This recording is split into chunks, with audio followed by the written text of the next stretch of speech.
All right, well, let's get going. So welcome everyone to the special business meeting for the District of Squamish for Tuesday, March 16th. At Squamish, please look Lats Squamish, Oyameo. We're meeting tonight on the traditional territory of the Squamish Nation. And you know, when the days get longer, it gets harder to have these evening meetings because I know the sun is still shining. You could be outside doing things, but we're in here doing important things. So let's go. Motion to adopt the agenda. Moved by Councillor Stoner, seconded by Councillor French. Any opposed? Carries. We always have to pass ministerial order M192. We'll know the pandemic's over when we don't have to do this anymore. So we are ensuring that the meeting has openness, transparency, accessibility, and accountability by the following means. This meeting is being live streamed. A video of this meeting will be available on our website for viewing on an on-demand basis. The meeting is open to the public for electronic participation via WebEx. Someone like to move that motion. Moved by Councillor French, seconded by Councillor Stoner. Any opposed? Motion carries. We are meeting electronically, so just a reminder to council, if you disconnect or reconnect, please let me know so this can be recorded in the meeting minutes. Raise your hand if you wish to speak, or say chair if you're connected by audio only. Please keep your telephone or computer on mute. We do expect everyone to be involved in the meeting. With respect to a vote, council members only have to state a nay vote. No statement is required if you are in favor. If you're having technical difficulties, please text our corporate officer. If the difficulties on our side, we'll recess for up to 10 minutes to figure it out and get everyone reconnected again. So with that, we don't have any items under, any notice of motion. I should check that first. Seeing none, we don't have anything this evening under items 5 or 6, 7 or 8. So we're on to number 9, bylaws, first reading. This is District of Squamish zoning bylaw, amendment bylaw for marine zones, number 2771, 2020. I will be handing it over to Ms. McJanet. There you are. I was looking for you on my screen. Hello. Can everyone hear me okay? Yes, we can. Super. And apologies, I'm very backlit because it's so sunny outside. I'm just about to share my screen. One moment.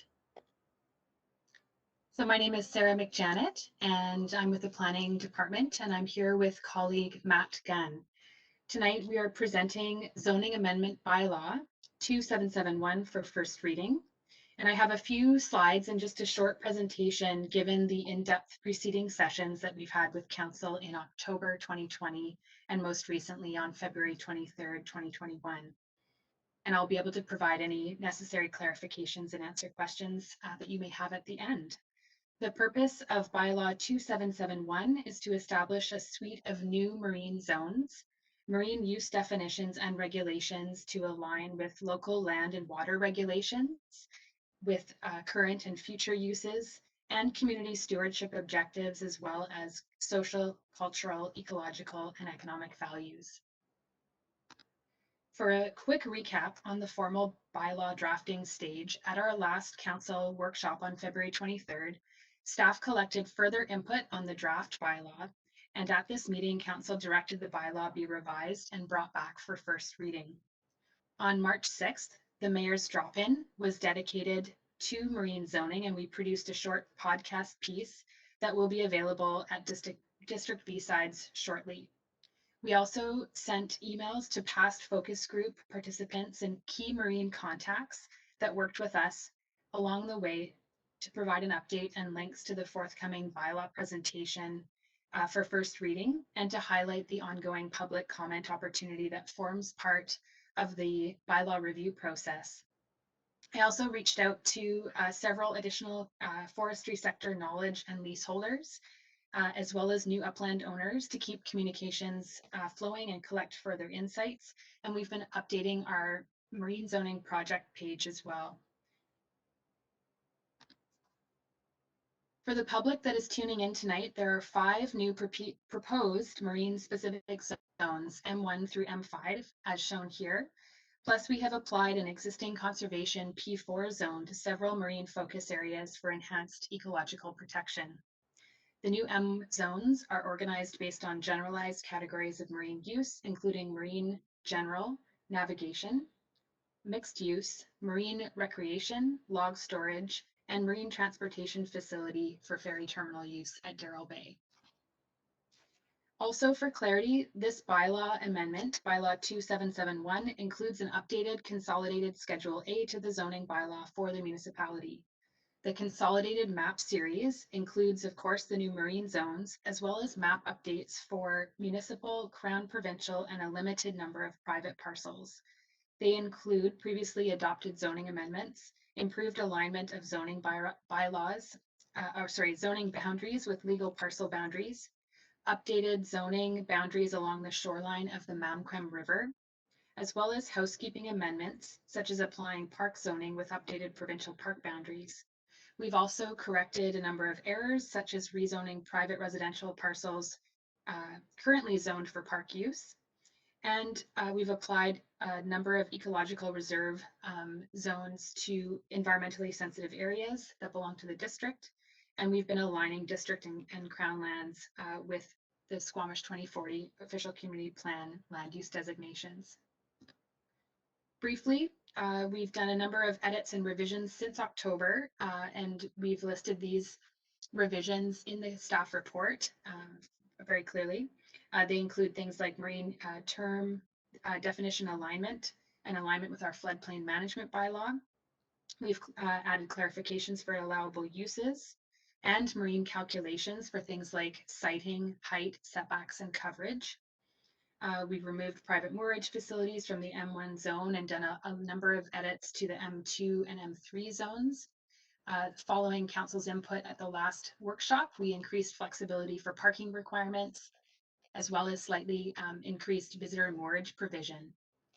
And also we added aquaculture as a use to the M1 general, marine general zone. Also, staff would like to highlight a last minute adjustment to the bylaw today prior to first reading. This is the amended bylaw that was added to the agenda today. Based on the diagram clarifying setbacks for water lots in the general regulations, staff were alerted that the individual setback tables to the M2, M3, and M5 zones respectively were misaligned and accidentally flipped. This has been corrected as shown on the slide. The corrected setbacks state that in these zones, buildings and structures are required to meet a 7.5 meter front setback against the sea dike, and this is consistent with the minimum waterside setback in the floodplain management bylaw. Further, buildings and structures are required to meet a minimum 3 meter rear setback at the back of the water lot against the navigation channel or outer water area. Finally, a text amendment has clarified in the general regs, subsection 45.1F, that moorage facilities and associated gangways providing shared access serving 2 abutting water lots may be located on a shared parcel line. Previously, it just stated that, sorry, I just lost my place, that just simply moorage facilities could abut the water lot, but we added moorage facilities and their associated gangways. Staff apologize they did not catch this following the diagram creation, and many thanks to the community member for pointing this out today.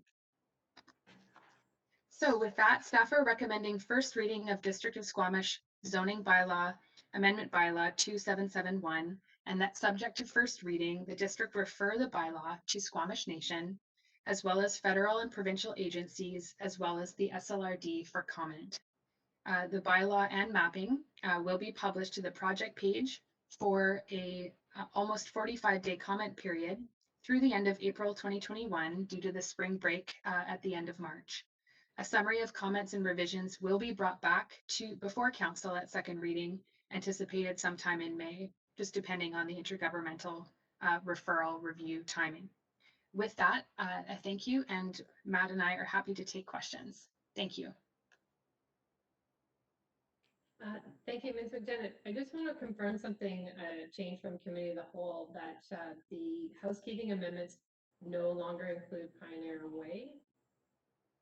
That is correct. Okay, just I had declared a conflict earlier on that, and so I just want to make sure that it was not part of this bylaw reading. So I don't see it there, but I just wanted to confirm. Okay. All right, council, questions? Councilor Pettingill. Yeah, thank you. I had two areas of questions, and the first one is on the marine fueling, and I haven't lost sight of where council was at in our last discussion. So I will try not to tread on that. But as written, if you want to do marine fueling, you are required to have both gas and alternative fuel. And I can understand that council wanted to enable gas fueling, but is there a reason why we would want to or expect to require it, and why if someone had a climate-friendly business model and just wanted to provide electrical power, why we wouldn't support that?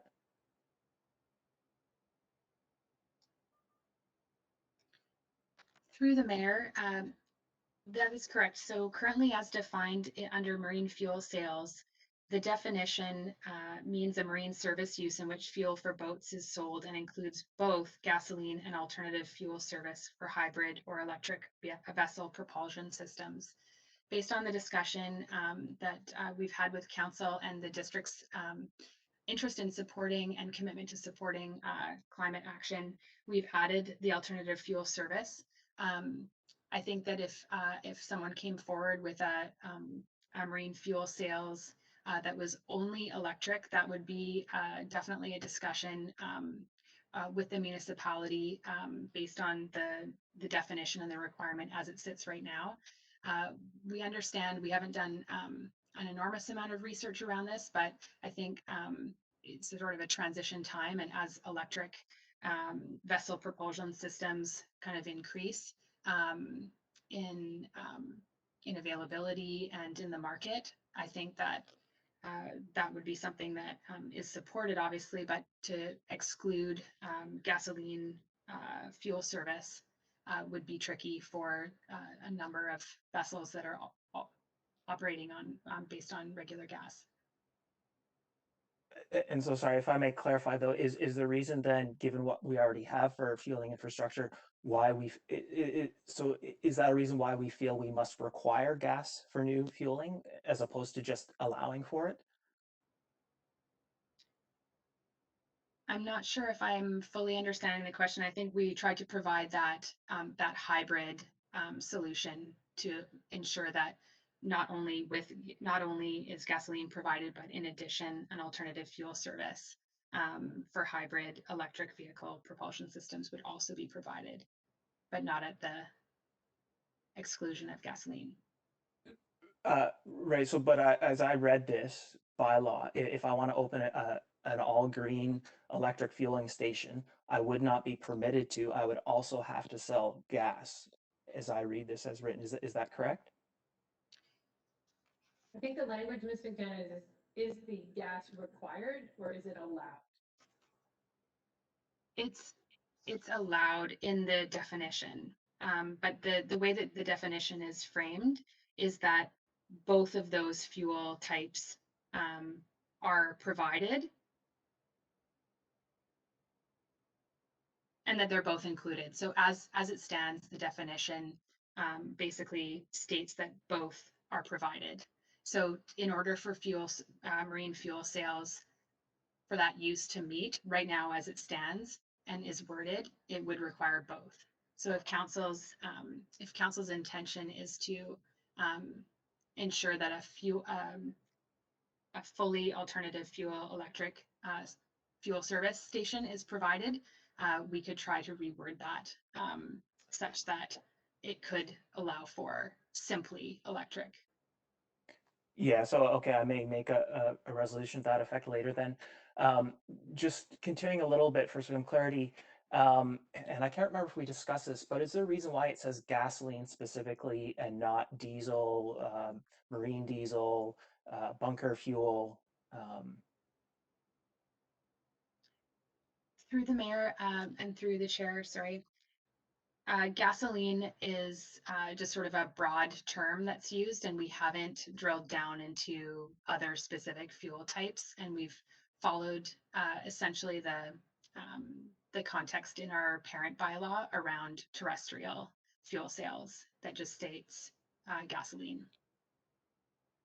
Okay.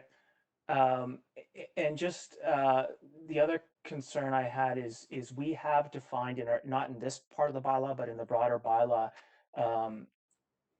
alternative fuel service as either natural gas or propane or hydrogen, not necessarily green, so all very high emission fuels or electric. And so my concern was that as worded as a hybrid, you know, your station could be uh, based on that other definition we already have, could be gasoline and natural gas, or gasoline and propane, and meet the requirements of this bylaw and not provide any zero or low emissions energy. Um, I'm just wondering if staff has a comment on that. And this is another place where I might just suggest cleaning up the language.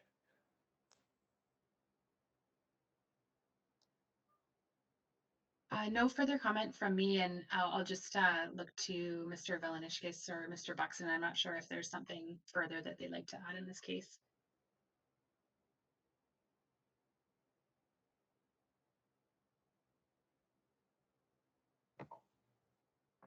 Hello. And nothing further to that effect, but I will say that I just looked at the definition of marine fuel sales, and it does allow for both. The way it's worded, to me, it does not dictate that you need to provide both. It just says that fueling stations include either one of the two fuel options. So I don't think, if the intent is to make sure that the zone allows for pure electric fueling station, I don't think an amendment would be needed here. Thank you, Mr. Velasquez. That also got a thumbs up from Mr. Buxton. Yeah, okay. And my recollection from our last discussion, though, was that this was going to require, and one of our intents with this was to require green power, and then council didn't want to disallow. But what we're saying now, it seems that is this doesn't actually require a fueling station to provide a green option. No, not the way the definition is worded right now. It allows for either or. Okay, thank you. I'll probably propose an amendment later. So that's all I had on this section. I had one other area, but I can stand down for someone else. Oh, go ahead. Okay, the other section, just on the clarity around Darrell Bay and the conversations with the province, am I correct in thinking while they want to make sure that their portion of the property anyways is used for mass ferry transportation and evacuations, beyond that, as long as it doesn't get in the way of that and is consistent with mass ferry transportation, they are comfortable with the activity?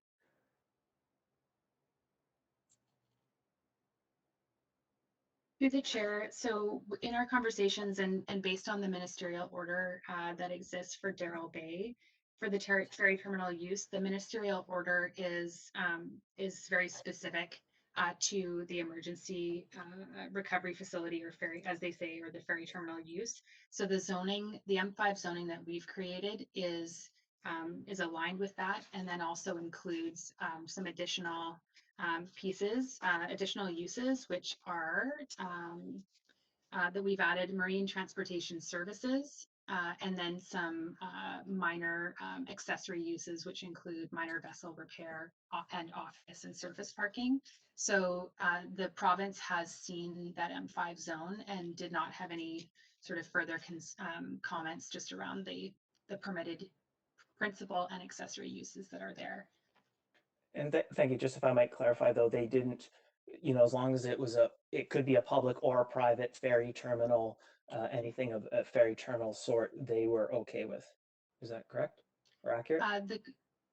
Through the chair, the conversation with the province did not get to that level around public and private for the ferry terminal use specifically. And so ferry terminal as a sort of a higher order use was named, but in terms of public access and access to the infrastructure that's there now, certainly there is no public access onto the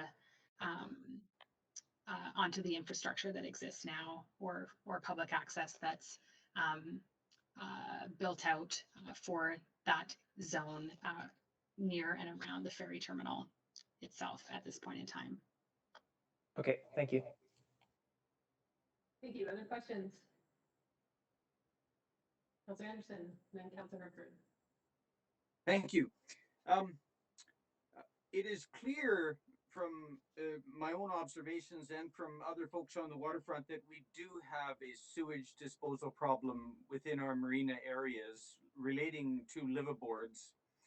And I'm wanting to ask generally about provisions for addressing this. And I'm just reading from the proposed bylaw that liveaboards are allowed up in the marinas up to a maximum of 10, subject to provision of a pump out connection for land-based sewage disposal within 100 meters. 150 meters of any liveaboard. My question here is, based on the observation that in fact some of these boats do not have working motors. And I wonder whether staff has given further consideration to tools to address this situation. Do, for example, other marinas or other municipalities enforce that the vessel be movable, that is, with a working motor? For example, when we discuss camping bylaws and share information about camping bylaws and vehicle camping, the aspect of the vehicle being able to be moved may come up, and in fact in regulations. So this is my question on this, is whether this is sufficient and whether more has been explored as to making it practical and enforceable, the use of sewage disposal facilities. Thank you, Councillor Anderson, for that question. Indeed, through the chair, indeed, with introducing this subject condition in the zoning for liveaboards, the liveaboards are actually permitted accessory to a marina, subject to this connection, this pump out connection of land-based sewage disposal within a certain distance, that 150 meters of the liveaboard. Currently in the Blind Channel, there's only one kind of formalized pump out facility at the Squamish Harbor Authority. And certainly, you know, there are vessels that are not sort of seaworthy or regularly used or as a vessel. And so those marinas definitely are playing the role in terms of enforcement within the management of those marinas. But by setting this as a backstop in the M2 zone, it does provide more of a backstop for the municipality to take more action around liveaboards with this subject condition. In terms of ensuring that and going back and looking at all the vessels, we don't necessarily have you know, all the enforcement capacity to go and do that. I think we would be working with all the existing marina operators to highlight the desire over time to ensure that pump out connections are made available more broadly at marina facilities within the Blind Channel. So the answer then, or part of it, is really beyond specifically this zoning bylaw as a package of initiatives. Thank you, Ms. Janet. I do have a couple of other questions, if I may, Chair. Go ahead, please. In the proposal, there's a proposal for P4 zoning in the Cattermole Slough, and I'm looking at the alignment of this water lot, and it does have an odd shape. It's got kind of not quite a hockey stick, but down at the south end, it makes a couple of bends. And my question is,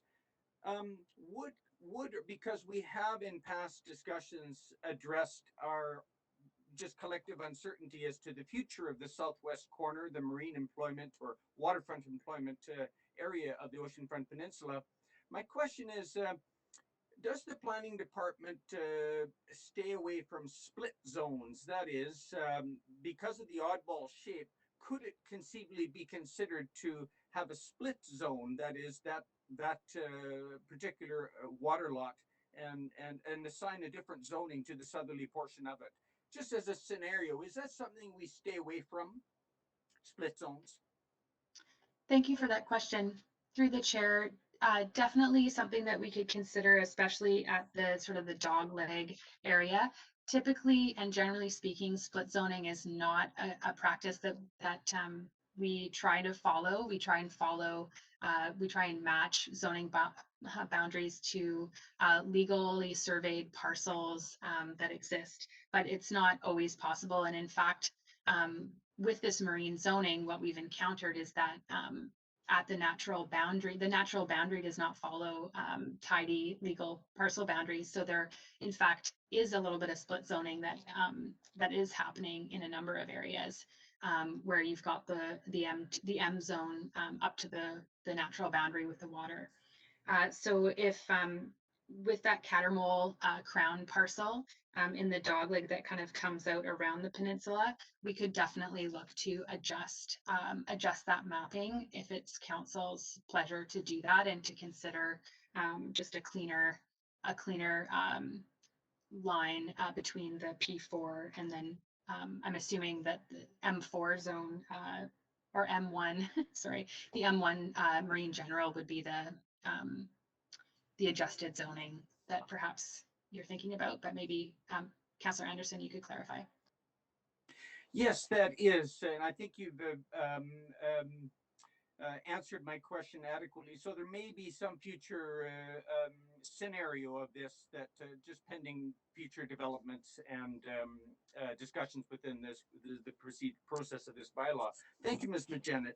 Chair, I do have one additional question, unless you may wish to pass on to someone else at this time. Oh, go ahead, please. Thank you. My final question is regarding the M4 log storage zone, marine log storage zone. And I'll just start with the observation because there are definitely constraints, of course, with consideration to marine conservation and marine habitat protection. But we have fresh water is very important for log storage. And we have 4 creeks, the Squamish, Olison, Shannon, and Gonzales, with log handling long-standing in close proximity, or indeed at the bottom of them, going on along this area proposed for the M4 zoning. Now, this may introduce operational constraints and may also introduce capacity constraints. And my question is relating to the engagement that we should be pursuing. I understand through the report that you provided that you have made additional contacts with industry persons. And I'm just wondering whether the marine industry focus group that you refer to here and further outreach would include licensees, that is, the timber owners. We can speak with operational people, the tugboat people, and forestry consultants, but in the end, it's the people that own the timber that are the real stakeholders. And I just wondered where we're at in identifying them, and I suggest that this would also include Pemberton-based companies. Is there still time for this? And have we met with these timber right owners, if you like, licensees? Thank you. Yes, engagement is ongoing with forestry sector. So since this item was flagged for us at the last session in February, staff have reached out to 3 and had conversation with 3 additional subject matter experts in the forest industry, one of whom is a forestry a licensee essentially, and that was today. So there's a lot of interest definitely in further discussion, and we'll continue to engage as we go through the process. Definitely there's, I guess, the 2 provisions in the bylaw that have been flagged and are highlighted are the minimum water depths for log storage, which upon further conversation, I think there's less concern around that because in Howe Sound, we do have some pretty deep depths in a number of the log storage areas. However, there are some areas near a number of the creeks that you mentioned, Councillor Anderson, that do have lower profiles and, you know, sort of like those sandy cobble beaches that are really great for forage fish. And the provision in the M4 zone that is probably of more concern is the 100-meter offset or setback from important fish habitat areas, including fish-bearing watercourses, tidal flats, salt marshes, sand cobble beaches, and such.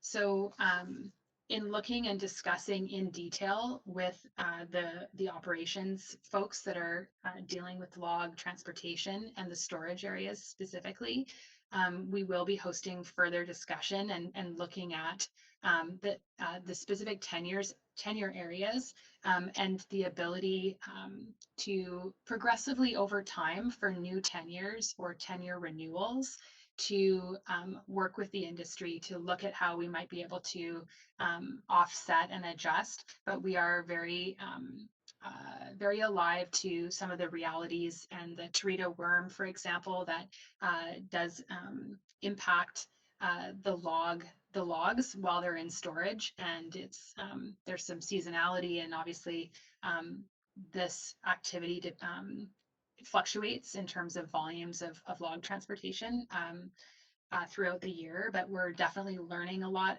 and in discussion, those are ongoing. Thank you, Ms. McJanet, and thank you, Chair. Thank you, Councillor Herford. Thank you. First of all, thank you for your work on this, Ms. McJanet. I found the report great and really addressed most of the things we ran through last meeting, particularly the P zone in the Cattermole Slough. And Councillor Anderson touched on it, that strange shape of that lot with the, I think we're going to call it a hockey stick, but that last bit, and I'm curious, with the build out of the park as part of the ocean front, in that little piece of of the P zone that comes across, I suppose the question is there value in mixed zoning, and will that limit the access in any way to the other to the uses that we were wanting to make sure that we protected up the Cattermole Slough, that were and how do those two things interact, or how do you see them interacting? Thank you for that question, and through the chair, the P4 zone in terms of those crown water lots, and as it exists on the western side of the slough, we took a closer look at it, and as mentioned in the report, there is about between kind of 27 and 33 meters of kind of open channel width. So in terms of navigation and access along that sort of eastern side, it's not a concern, and would not in itself kind of preclude employment uses on the oceanfront peninsula, which is something that has been raised by council. There might be, and realistically, there are other challenges that exist in terms of that kind of that habitat bench along the west, and in order to support greater access and use, it would require significant dredging, as we understand. So at this time, the P4 is the recommendation that was being put forward for that western edge, and it's not expected to kind of preclude access.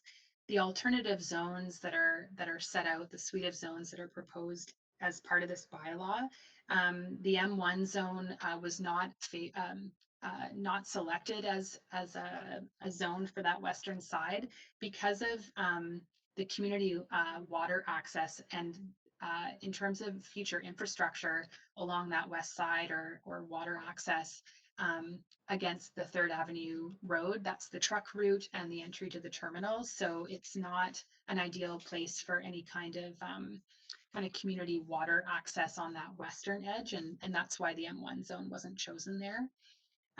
As that crown water lot extends kind of further south towards the tip of the peninsula and adjacent to the future oceanfront park, it's a little bit awkward because the extent of the CD 69 zone, encompasses that entire park area, and then there's the terminal I3 general industrial zone. So if we were to reduce that P4 zone, or that dogleg area, it would definitely kind of be an isolated little pocket of M1, but it is like an open water area adjacent to the park. So we could definitely consider that. My concern thank you for that. My concern was around maybe needing to travel through that zone to access the ones up further up the channel. And is that a limitation that would exist, or is this am I? Just for clarity, in terms of a use, in terms of navigation use coming up and or through that, just for clarity too, what we've done in the general regulations, just so council and community are well aware, is that navigation is a use that can happen everywhere within our marine zone. So as a use, it's totally allowed. Whether or not it's navigable physically is obviously a different question. Yeah. Okay, no, thank you. I think that addresses my concerns in that particular area.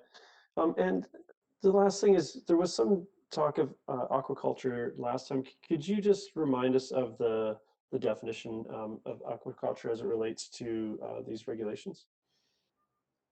Of course, through the chair, following council's our workshop last time, we added aquaculture use.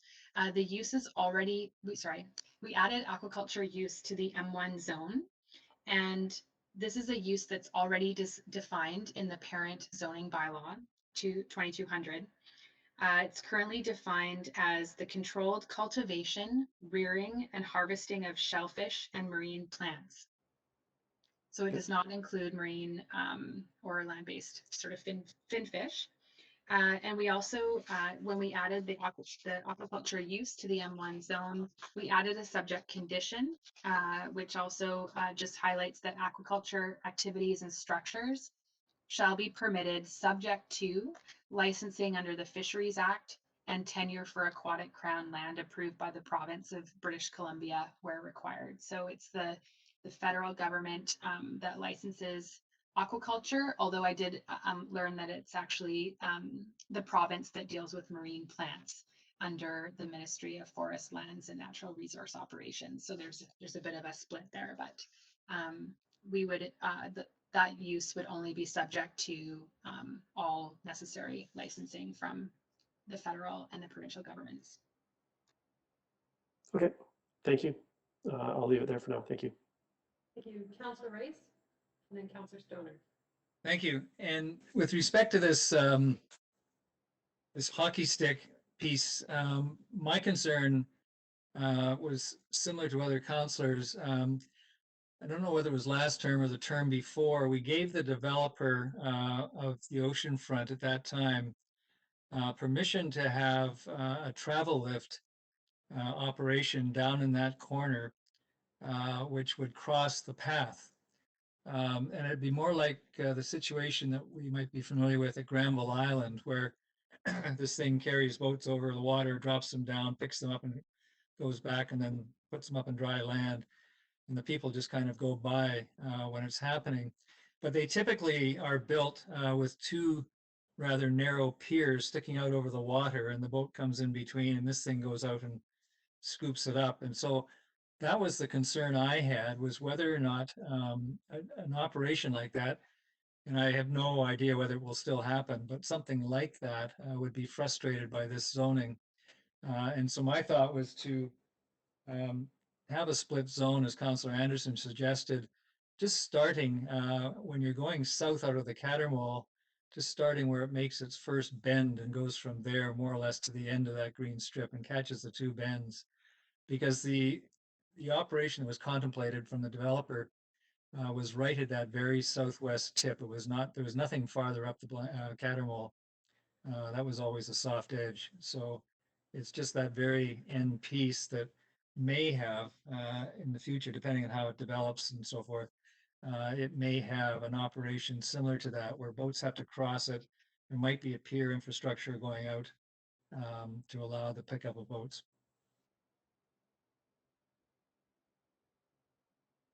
Thank you. Thank you. Yeah, go ahead, Mr. Janet.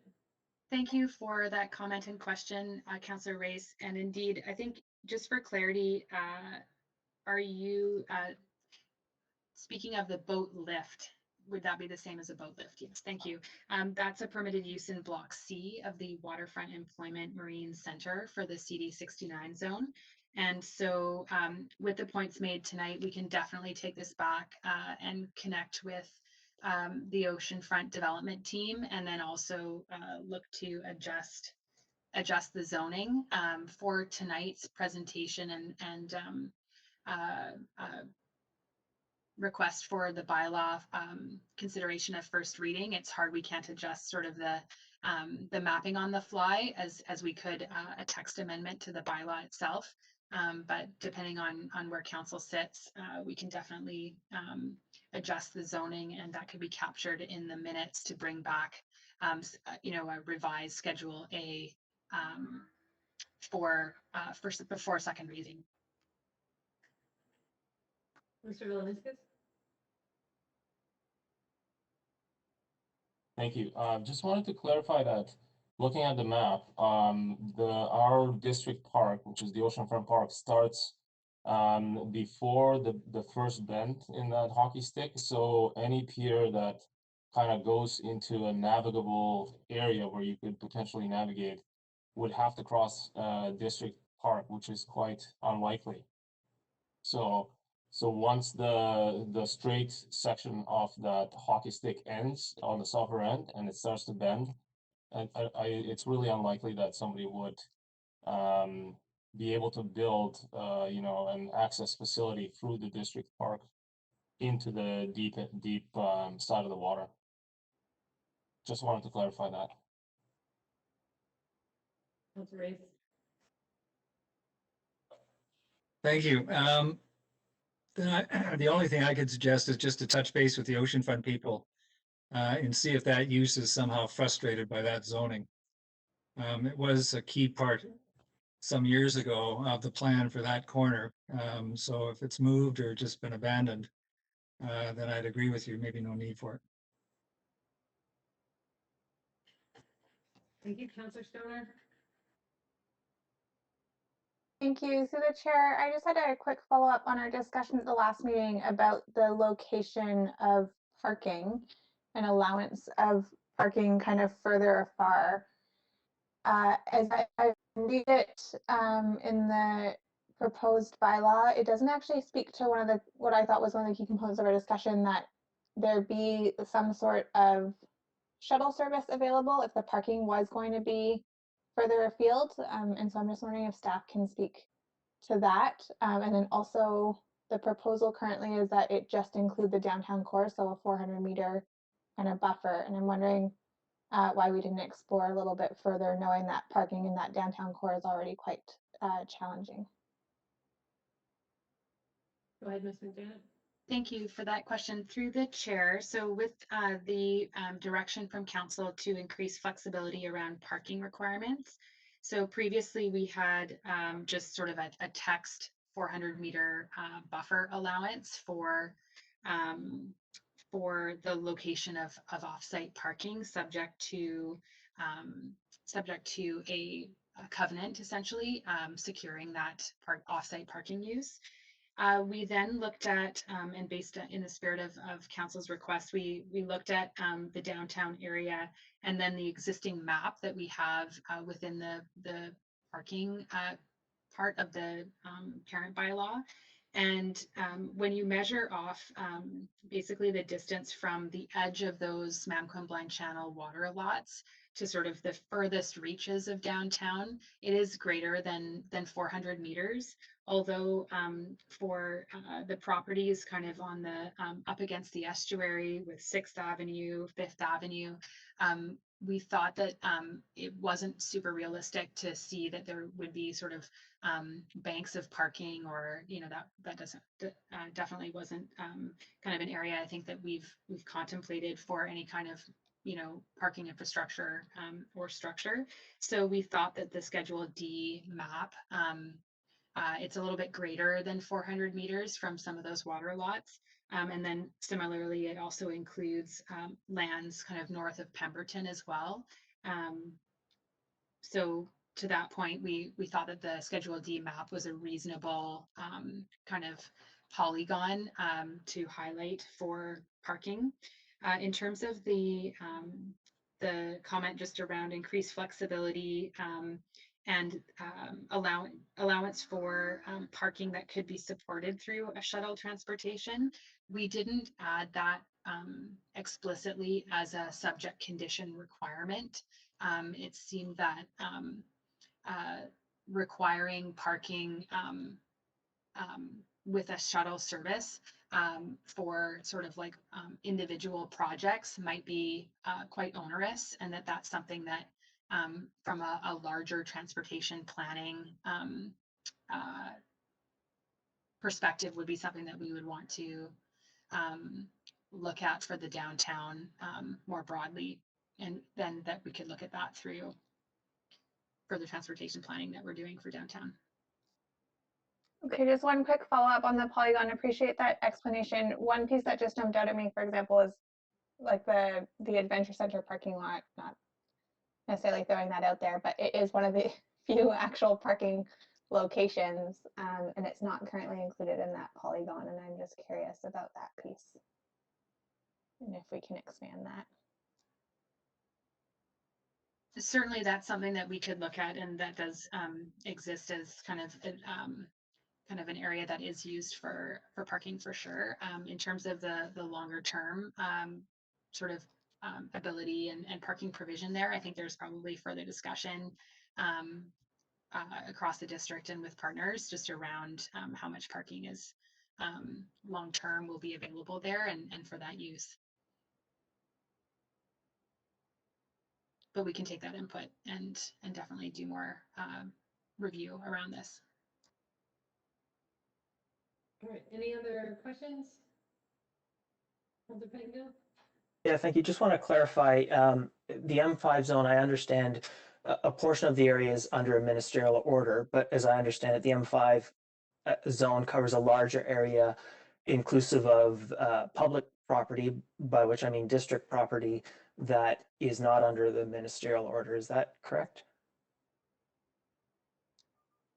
Through the chair, for clarity, the ministerial order area is under the M5 zone. And there are some, there's a small portion of for the district owned upland area, that was not included in the M5 zone. We tried to align it very closely with the ministerial order.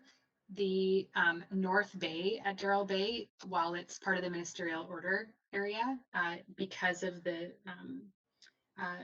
that's not an area that the North Bay is not an area that's kind of part and parcel or used as part of the ferry terminal. So that was proposed as M1 for the North Bay. Okay, sorry. So I misunderstood that then. So the M5 then, does it align exactly or with the ministerial order? It should, yes. With the main part of the terminal, but the North Bay is zoned M1, and that's technically still part of the ministerial order area. Okay, and then sorry, and then the district sort of parking lot area is M1. Is that what you're suggesting?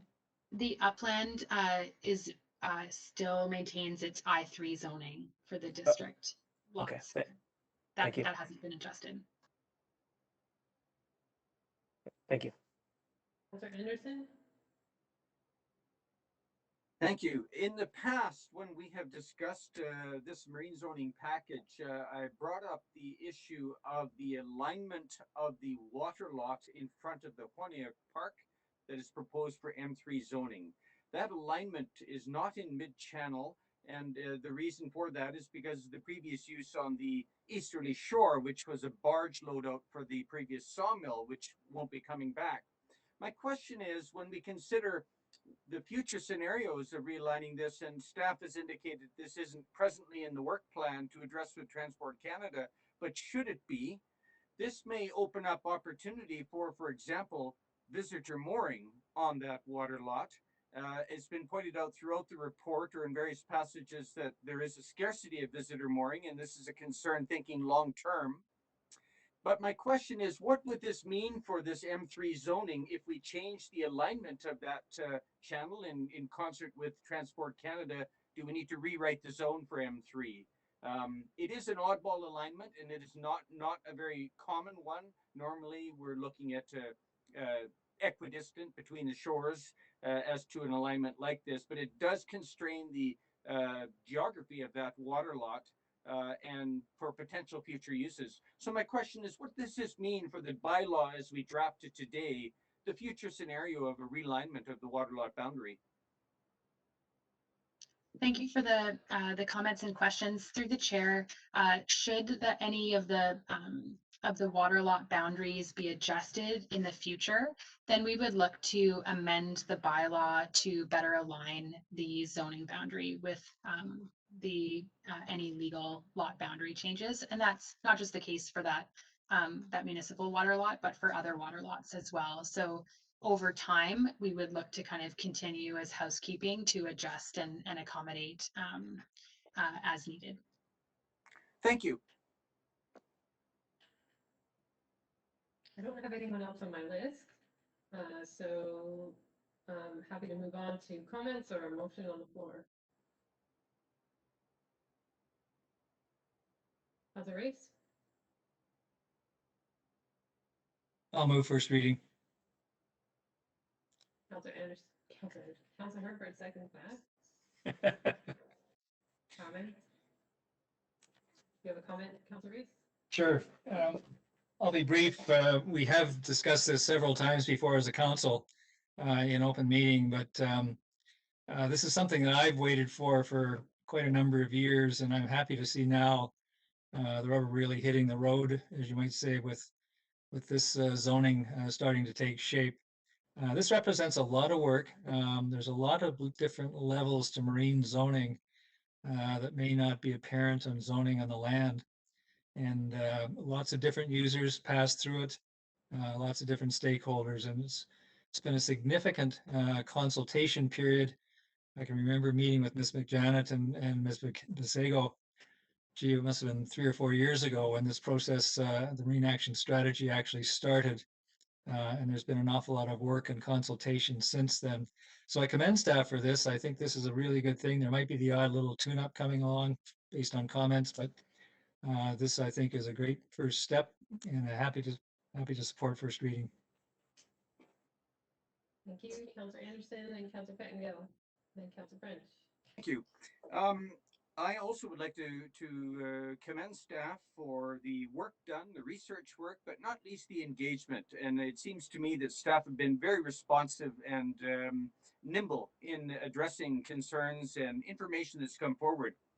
I'd like to make a general comment, and this is part, of course, of not only the zoning bylaw review, but the Marine Action Strategy.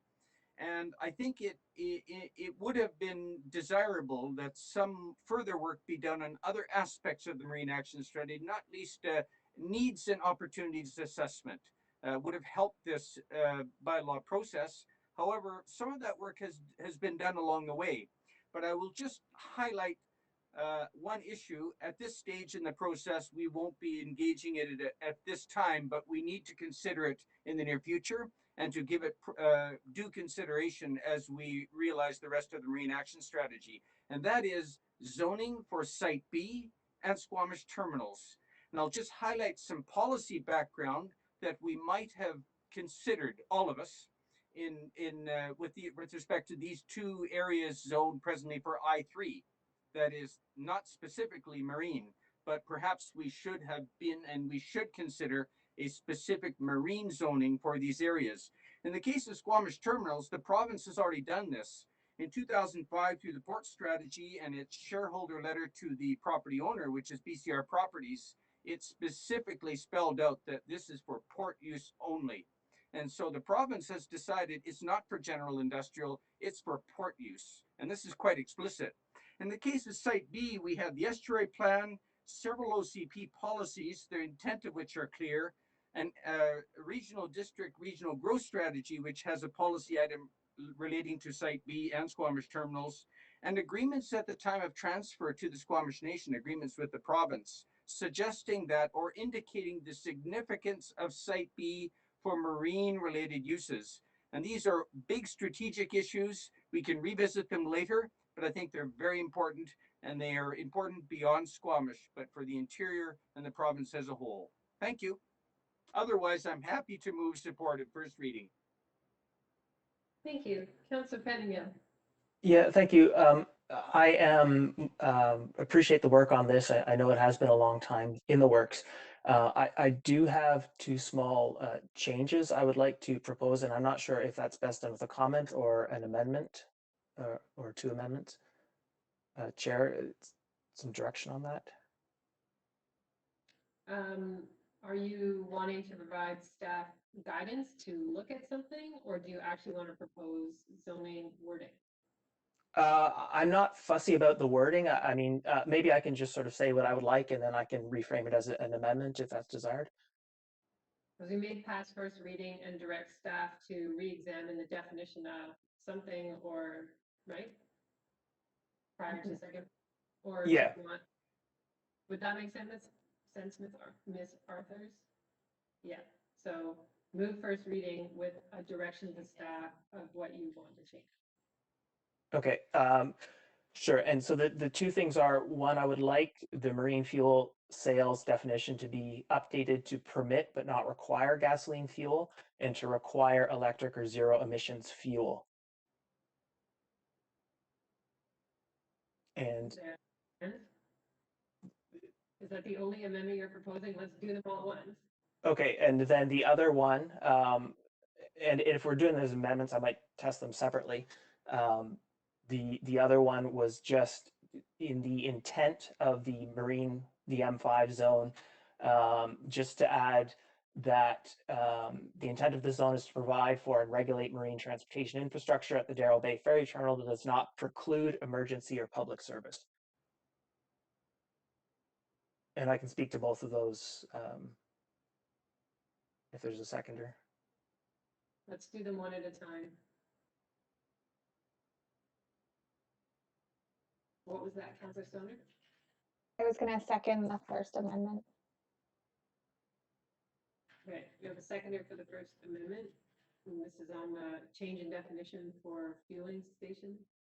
Yes, thank you. And it seems that, I mean, my recollection is that in our last discussion, we said both were required, and now it sort of seems that both are an option. And so I think it is a little bit confusing, and some of the wording around alternative fuel service that's already defined in sort of a different way than we intend here in our bylaws. So I think for clarity, I believe it is our intent to enable gasoline, and I think my understanding was there's support to require zero emissions fuel, and so I'm just trying to make that much more explicit.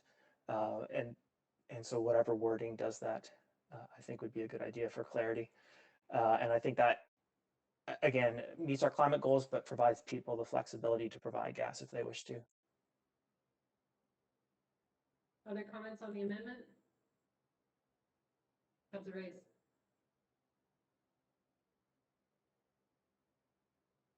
Yeah, I'm not going to support this. I think it's as much as the intent might be laudable, I think it is just impractical. I'm not an expert on electric powered boats. In fact, I think there are very few around today. I know BC Ferries has a couple, but they're actually running on hybrid systems because one of the significant infrastructure changes is the charging for fast charging at the different terminals, so that they're not parked there all night. They can actually just charge up before they head back on a return trip to wherever they're coming from. So to require any kind of a fuel dock to have a charging system, which would have to be a fast system, by the way. Docks are expensive, and fuel docks are usually just one or two or maybe three boats long, and so you can't have one parked there for 12 hours while it charges up. And it would be a bigger system than in a car. It's just a lot more to push around. To do that right off the bat, I think is going to guarantee that there won't be a fuel dock in Squamish. And of any sort, I just think it would be quite unrealistic. I would be happy with an amendment that says either or both, as the choice may be.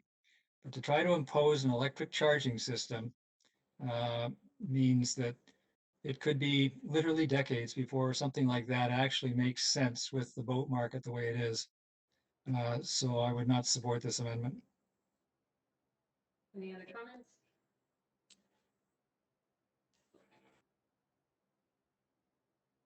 just add mine, and I'll come back to you, Councilor Gill. I think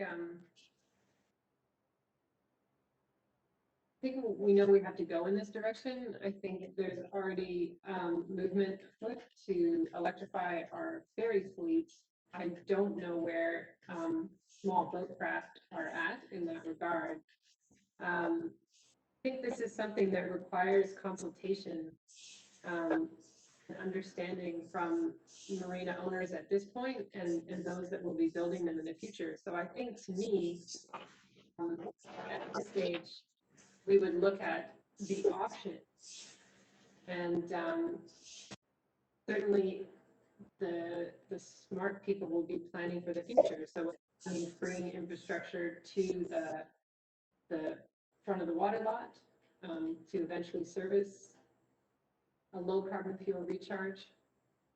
But I'm a little bit nervous of requiring it at this point.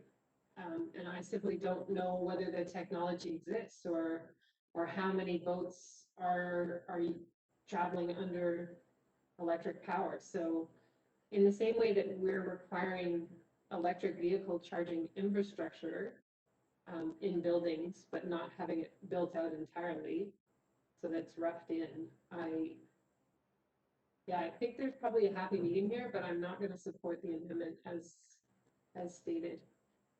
Councilor Herford.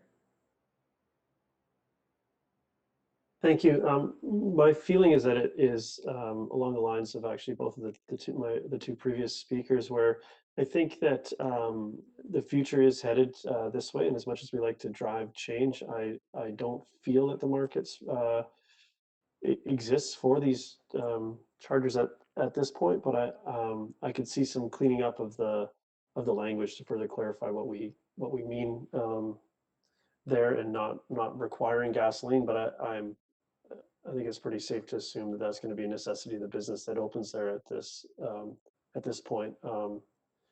And perhaps there's a look through our community climate action plan lens could be applied to this particular topic, and some comments could be added for second reading around it. But I'm not prepared to support it, the amendment at this point. Councilor Pango? Yeah, I wanted to point out, I have looked a bit because I thought, it might come up, but there are quite a number of exciting small battery powered electric boats coming online, very, very quiet, very fast. And the industry is moving just as fast, if not faster, than the electric car industry. And so this is not a way off in the future thing. The other thing, we are not, and much to my I would prefer otherwise, but we aren't mandating the balance or anything. So you could technically get in with one single very low level charger and meet the requirements of this. I think it at least starts people down that road. You can put a level 2 charger in your home for $1,000. And so I don't think this is an onerous ask. It's not like, we're requiring a 50-50. I think this is just sort of saying to people, the future is here. Let's make sure our community is at least almost ready. If not, if we're not going to lead the way, at least we can kind of be coming along. And so I think this is useful. And again, my recollection of our last conversation was that both were actually required. And so yeah, I would encourage people to support this because we aren't being specific on the amount. And so you could still be 98% gas if you wanted to as a fueling station. Any other speakers? Okay, I'll call the vote. Any opposed to the amendment? Councilor Reese, French, Herford, Anderson, Elliott, opposed, motion fails. The amendment fails. Go back to the main motion, which is first reading. Any further comments? Oh, sorry, Councilor Patton, did you want to try your other amendment? Yeah, so just to clarify, is essentially the intent as defined, and I can read it out again, but with the added piece that does not preclude emergency or public service. And I will speak to that if there's a seconder. What does that wording mean? I'm not clear on what you mean by that. Well, the idea is that, the province has said it's fine with this being, or expects it to be public, or sorry, a ferry for ferry infrastructure. And and they have talked about the importance of making it clear that this is for emergency access. And so I am just suggesting that whatever we do there should not preclude public or emergency access. So any sort of activity could happen there, but it can't make it impossible then to have a public ferry service there or emergency ferry service there. And try not to get into the rationale for that. Is that even allowable under the provincial order?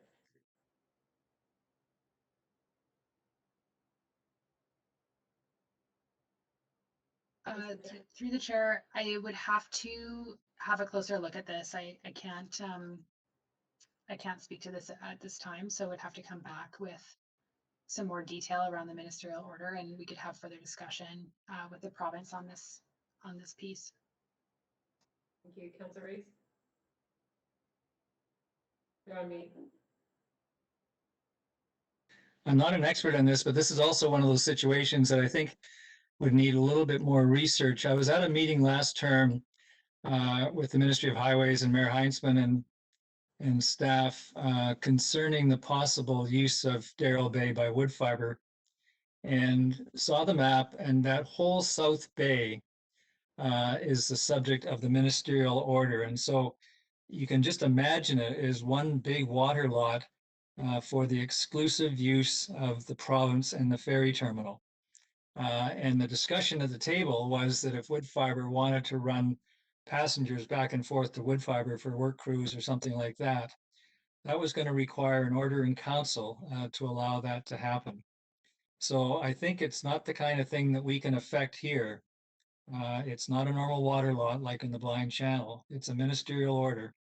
And so it's something different. So I would think we would want to look into exactly what it means before we started trying to change it. Our zoning would not have, to my knowledge, would not have any effect on it.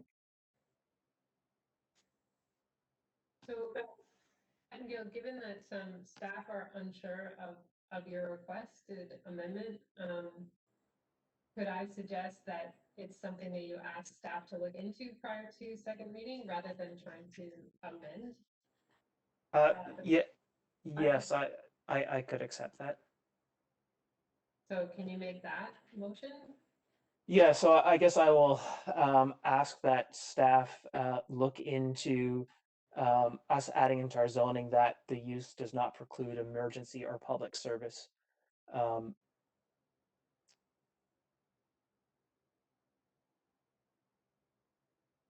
emergency or public access? Service.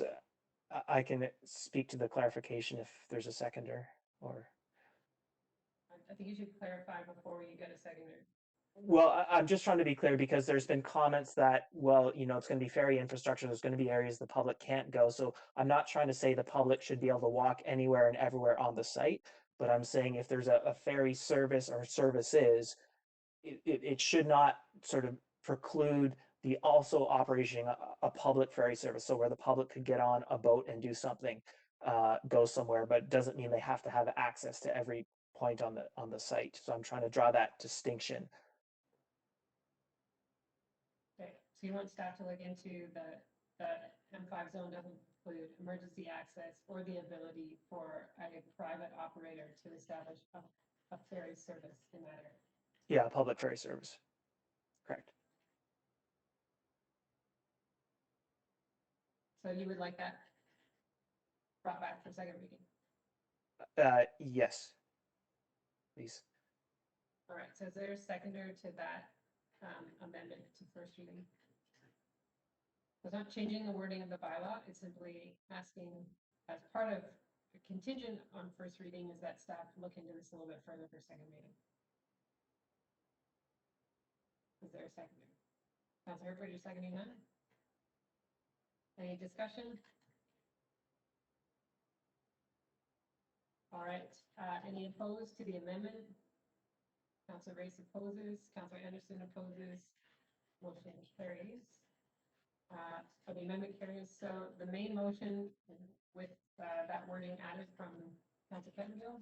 Any further comments?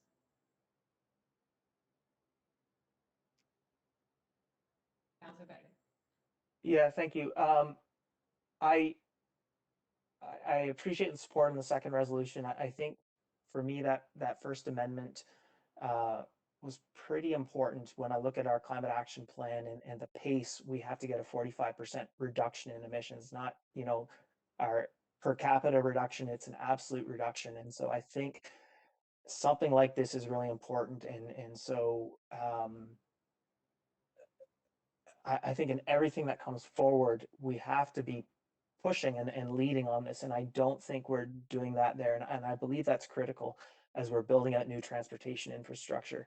So, I realize that we're just at first reading, so I'll leave my mind open for further readings and maybe I would encourage people to give this some more thought.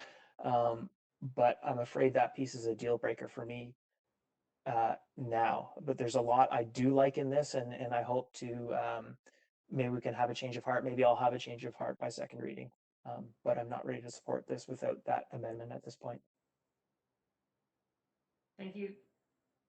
Seeing no further hands, I'll call the Council French. Was that a hand? Yeah, thanks.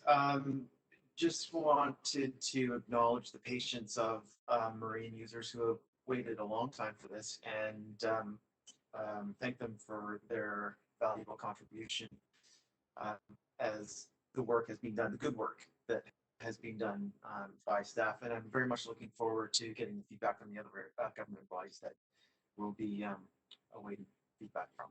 So I'm supporting first reading. Thank you. All right, so I'll call the question on first reading and referring the bylaw to Squamish, and federal provincial agencies and the SLRT. Any opposed?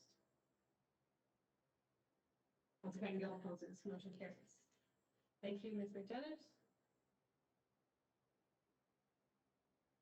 All right, moving on, we have first three readings. The first up is District of Squamish Fees and Charges Bylaw. This is amendment bylaw number 2766, 2021.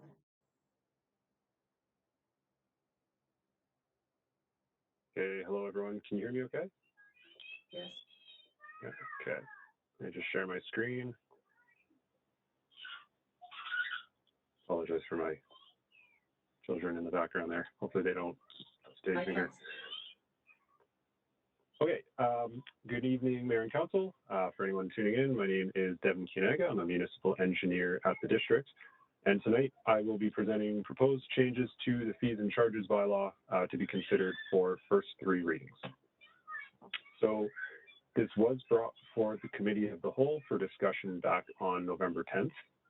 After the Committee of the Whole, we sent the proposed changes to industry representatives for review, and they did not have any comments. Since the CAL and industry review, we have completed some minor changes, and I included attachments to the report to Council that clearly show the proposed changes to the bylaw and which highlight changes that have occurred since the Committee of the Whole meeting. So in this presentation, I will walk through the key changes we are proposing, with the first being related to servicing agreements. This is a minor change to some of the wording, and that's mainly just to bring it in line with our historic application of these fees. Since the Committee of the Whole, we did make a small change to improve clarity on how we apply the servicing agreement fees. That's specifically to the wording, including engineering and contingency, because that can create some confusion as to what the fee is based on. The second key set of changes are to the municipal work permit fee structure. We are implementing a per square meter unit rate, which is based on market rates for land, which were provided to us by our real estate department. So this is to help minimize impacts to the public due to development-related construction, such as long-term sidewalk closures. We are also retaining the existing $200 fee for filming and commercial events because they already have fees associated with the amount of space they're taking up. Now, since the Committee of the Whole, we did add more information to the section, as well as a map to the work permit fee, or to delineate the downtown area. We also added some wording to discourage working without a permit. We also added wording that will exempt not-for-profit organizations from municipal work permit fees. Now note, this doesn't exempt them from the permit, but it exempts them from the fees. Now the third key set of changes are to the soil and tree management fees, and this is to increase clarity and to align with regulations. Now, we did catch a typo just prior to this meeting, and I apologize for that. It's specifically, I don't know if you can actually see my mouse, but it's specifically the charge of $5,150. That should read $5,150 plus $5 per tree proposed to be removed or already removed. And so that will be added as an amendment to the motion. Finally, we are making changes to the landfill, or we're proposing changes to the landfill tipping fees, and that's to align with the original intent of our previous changes that we made, and also to align with the current process that is in place. We did make one small change since committee of the whole, and that's specifically regarding drywall, where it says pre-1990. So we want to delete that, and that's to align with our current process, which includes all drywall. So with that, recommendation is that council approve the following resolution: that the District of Squamish give first 3 readings to the District of Squamish Fees and Charges Bylaw 2012-2007, or 2012-2007, Amendment Bylaw number 2766-2021, with the following addition: that in Section H of the Amendment Bylaw, a charge of $5 per tree proposed to be removed or already removed is added to the $5,150 fee in the second row. So with that, I will open it up for questions. Thank you very much. Any questions from council? Council Patio. Yeah, thank you. In our report, when I was reading through it, one thing that jumped out at me is that an earlier draft had put up the cost for a ton of asphalt to dispose of that at $20, and we put it down to $5 and no change. And when I started thinking about that, I was a little bit surprised, because as I understand it, asphalt's fairly recyclable, and it costs just as much to dispose, if we pass this as proposed, 20 tons of asphalt as 4 tires with rims or 5 mattresses. And you know, with asphalt being toxic and so on, I'm just wondering how this aligns with our waste reduction strategies and so on. It seemed like a bit of a strange choice not to keep that at the $20 that we had proposed initially. Sure. So I might turn this to Chris if you're on the line. Are you able to answer this question? Mr. Wickham, can you join us? I am. Sadly, I can't answer that question. The tipping fee came from our solid waste team, and I don't have the details on where that number came from. The idea absolutely is to encourage people to take it elsewhere. We have enough through our own works for the landfill. So. But I can't tell you where that came from and how it compares to asphalt recycling and trucking fees elsewhere. I'm sorry.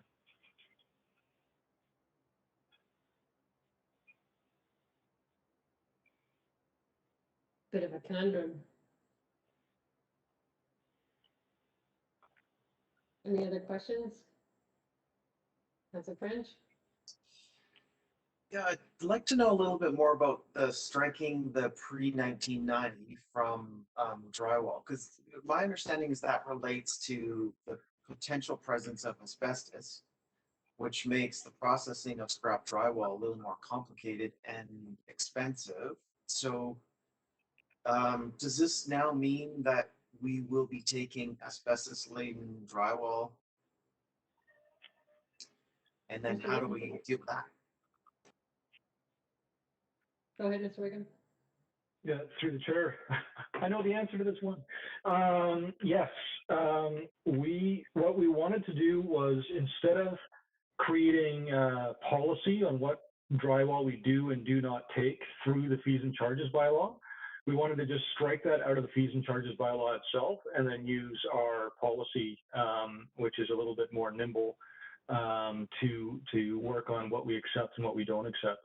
We are working on a program right now to allow small amounts of drywall to be taken from so your home rental project type thing that is untested. So right now, in order to decide whether or not it has asbestos in it, any contractor, for example, for the health and safety of their own crews, and the homeowner, et cetera, will have things tested before they do the work. They'll know what it is. They'll have certs on it.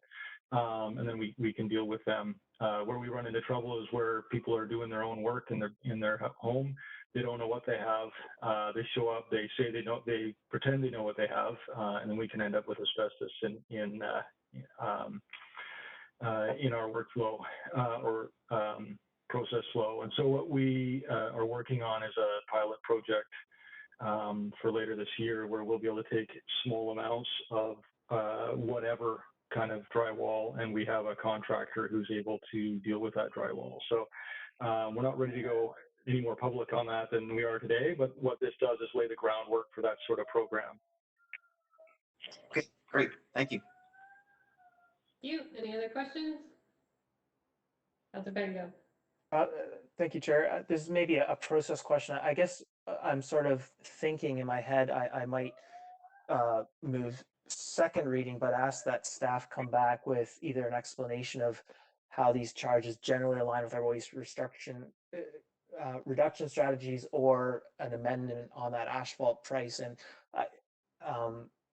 for clarity, I don't want to get into debating the price on every single item. It's just that one thing just jumped out at me as really strange in the context of everything else. And so I'm just looking for some sort of assurance that these are all in line and this isn't just a mistake on this one item, or, you know, should this really be at $20 before we proceed to third reading? And I don't know if that's the best way to achieve that.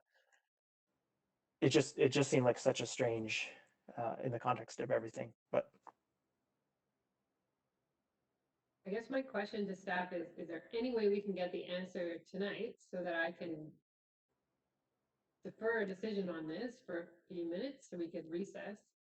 Or do we need to proceed? Because there's no one available from the solid waste team to answer our question tonight.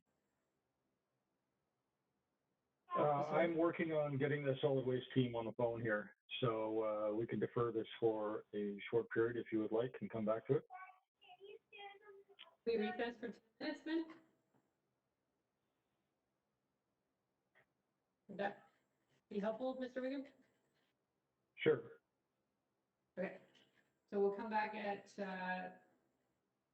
7:35. Welcome back, everyone. And whether or not Mr. Wickham has an answer for us, it was really just nice to have a break. So,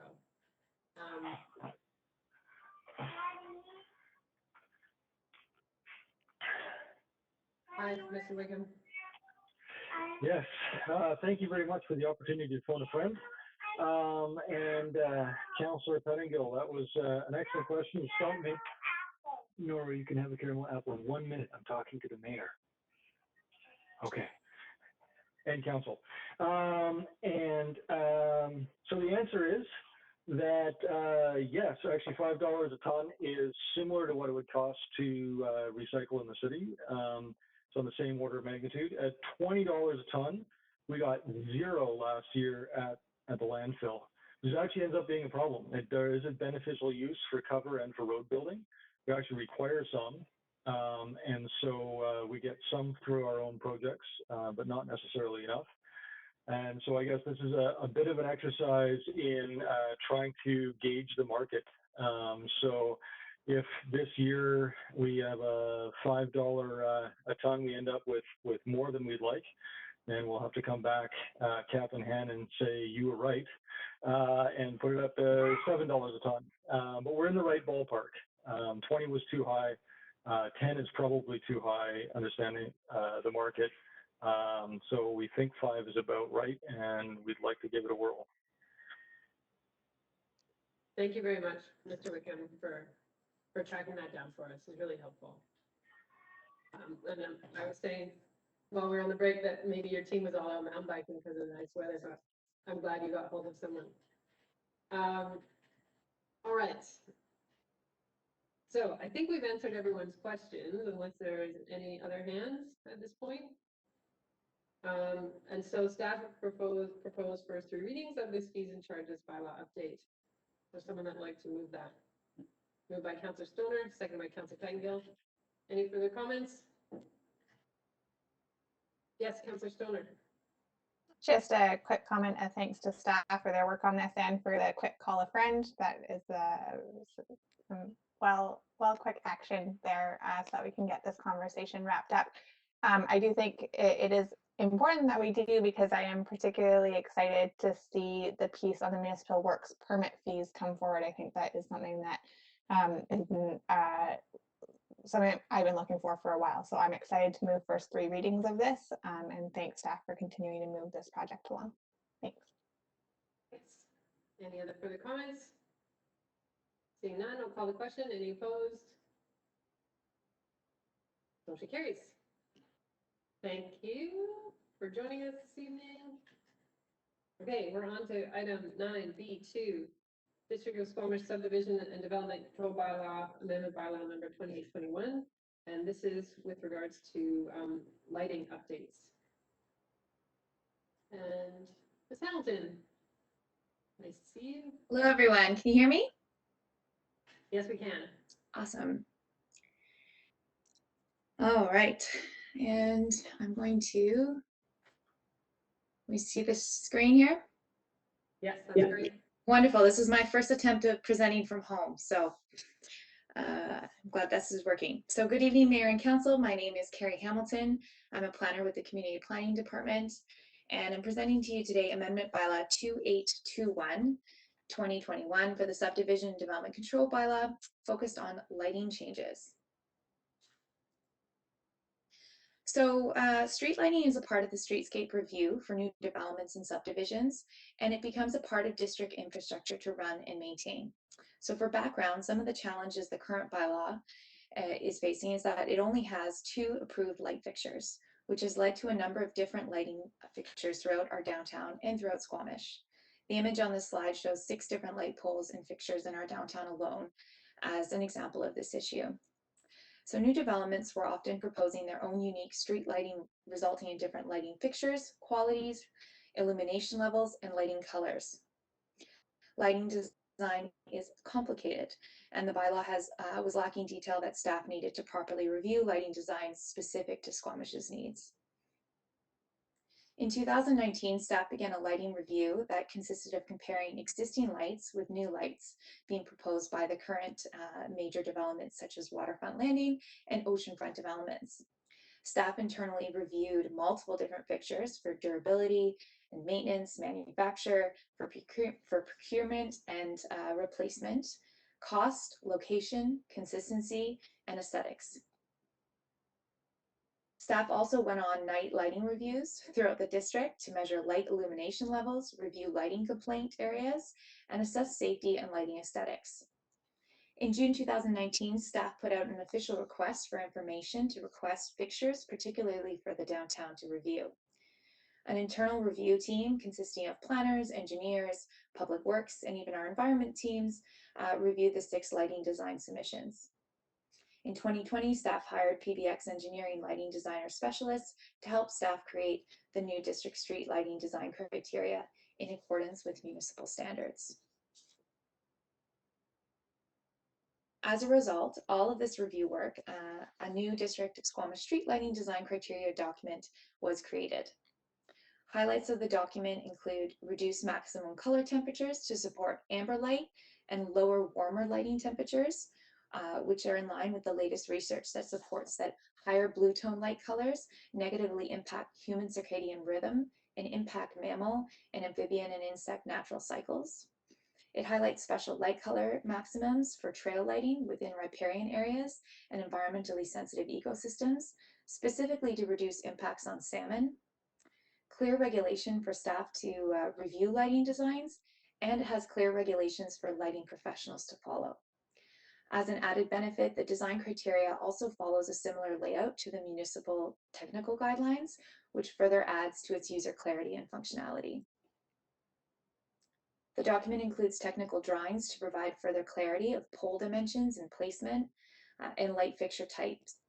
Highlights of this section include one consistent streetscape lighting fixture for downtown, waterfront, and oceanfront, a gateway-specific pole to enhance key entrances to Squamish off Highway 99, added pedestrian and bikeway lighting for urban active transportation streets, and all fixtures approved are dark sky compliant. And they all allow only LED fixtures with reduced wattages, which is shown to increase energy efficiency. Amendments to the Subdivision Development Control Bylaw to reflect and reference the new design criteria document are all listed in this table. They include a brand new lighting section of the bylaw that references the new design criteria document, changes to the trail lighting tables, and minor changes throughout the bylaw in relation to lighting. The following key policies within the district official community plan are pertinent to this project. They include policy that supports protecting sensitive ecosystem, reducing municipal emissions, and supporting energy efficient infrastructure, creating a welcoming sense of arrival, enhancing active transportation options, and ensuring that they are accessible and safe. And in general, the lighting changes proposed are in line with our policy to protect public health, safety, and environment. The lighting amendments proposed address two of Council's key priorities: the planet and environment, because these lighting changes will be beneficial for protecting environmentally sensitive areas where trail lighting is required, and by generally reducing the overall energy consumption of street lighting. Neighborhood connectivity in public spaces, because light color, light aesthetics, and location of light plays a significant role in nighttime public space activities, placemaking, wayfinding, and enhancing transportation options. So due to the highly technical nature of lighting changes, greater public engagement is at just IIP 2 level of inform, but staff do plan to engage with the public through IIP 3 level of consult as part of the Streetscape Guidelines project as we further explore an appropriate lighting fixture for Cleveland Avenue, which has not been identified yet in this design criteria document.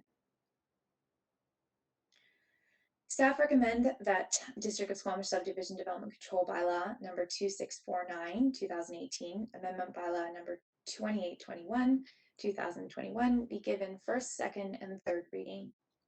Alternatively, Council could refer the bylaw back to staff and request more information or changes to the proposed amendment bylaw. Thank you. At this time, I welcome any comments or questions. Thank you, Ms. Hamilton. Questions? Councilor Anderson? Thank you. Ms. Hamilton, in the report to council, you discussed the downtown as a special zone for consideration, and you highlight 6 different downtown light fixtures in a set of illustrations. The first type, which is found along Cleveland, has experienced some difficulties lately. They're aging, and quite a number of them are in need of repair, as staff is well aware, and citizens have pointed this out in discussions with staff. My question is, will the new LED lighting technology help us avoid this situation in future? The issue is that these lampposts or designs are difficult to repair with the out of date or no longer available fixtures. Or should it be addressed in the bylaw or design criteria, that is to explicitly address the need for standard versus exotic equipment, standard equipment that can be easily replaced? I didn't note this being addressed explicitly in the design criteria document. I wonder if you may be able to speak to this. Yeah, so through you, Mayor, as I mentioned, Cleveland Avenue was actually not, we have not specified a light fixture particularly for the street yet because of the complications of and the different dynamic of this being our main street. And we are trying to pick a pole that will, and a fixture that will work with the existing pole alignment and the existing pole infrastructure that we have in the ground without trying to basically redo the whole streetscape. So there are some challenges with Cleveland Avenue particularly, which is why we did not want, we will address this as part of a larger streetscape guideline review of the whole street. We'll be looking at aesthetics, we'll be looking at functionality and ensuring that these products can be something that can be we can hopefully over time we will be able to have them consistently available to repair. So the lights that we have on Cleveland in particular are several decades old, and which is why we cannot find them anymore. But what we did do in all of the lighting that we did specify in the guidelines is we ensure that they were from reputable manufacturers and companies that have delivered over the decades. And so that the hope is that we don't come into this issue with, in 50 years having to totally redesign we won't come into this issue in 10 years and not have the same light fixture, but that particularly in 50 years, it's likely that we will have to totally reimagine all of this. So sorry, that was a long explanation. Hopefully that addresses some of your comments. Any other questions? Councilor Pengill? Yeah, thank you. I appreciate the attention to lighting, color, and brightness and so on. And I saw a requirement for photocells to control these. Should we then expect these are on off, or are they variable brightness depending on the conditions? Like, what is our, just curious what our intent is there? Yeah, so lighting color will stay consistent. We don't typically, that doesn't typically change in a light fixture once it's been installed that way. What can change is dimming of lights. And so that's more of the power and the wattages that get put out from the light. And we have looked at, in particular cases where there is environmentally sensitive areas, looking at dimming those lights during an evening hour, right, 2 a.m. to 7 a.m. or something, or 5 a.m. just to try to reduce that light output.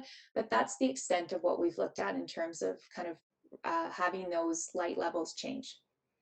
Okay, thank you. And one other question. I know in the past I've asked about reusing or multi-purposing some of the light poles for level 1, level 2 electric chargers for cars.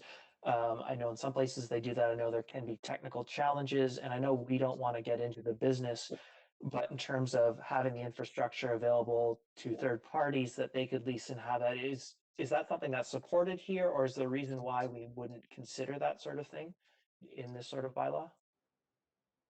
So Public Works has requested that a lot of those electrical outputs be higher up so that they are not accessible to the public, and that they can be used if we wanted to have decorative lighting or seasonal lighting that gets added to these poles. So we have not looked at having poles be kind of charging receptacles for the public. Okay, thank you.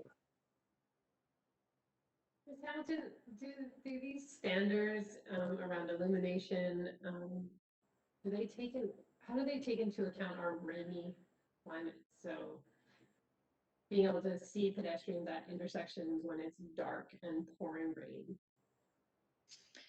Yeah, those are good questions. And all of these, a lot of what we've created in this guideline are kind of not reinventing the wheel. We've basically taken the municipal standards that MMCD already has and actually putting it into a user-friendly document for us.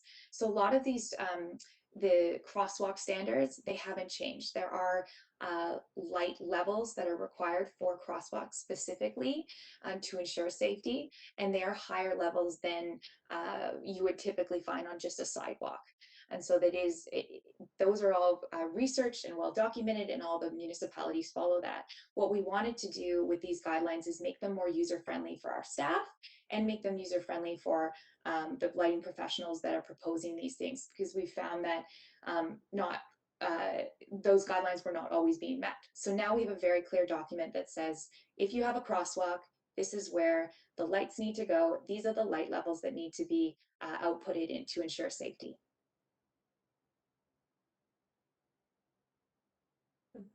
if we were finding that that wasn't working for our climate, could we update it? Yes, I don't think we've. All municipalities where? So there's the MMCD is a municipal, let me get the exact word, it's the Master Municipal Construction Document, and this is what is referenced by professionals when they do lighting design. It's a standard that has to be met, and we took that crosswalk standard and put it into our guidelines. Our current bylaw said that you had to reference MMCD, so there's been no change in that particular piece. It's just now that we've put it into a document, we can there's more ability for staff to ensure that we are actually meeting that guideline. So I don't think there's been any change, particularly for Squamish, if that's the question that you have, because of our rainy climate.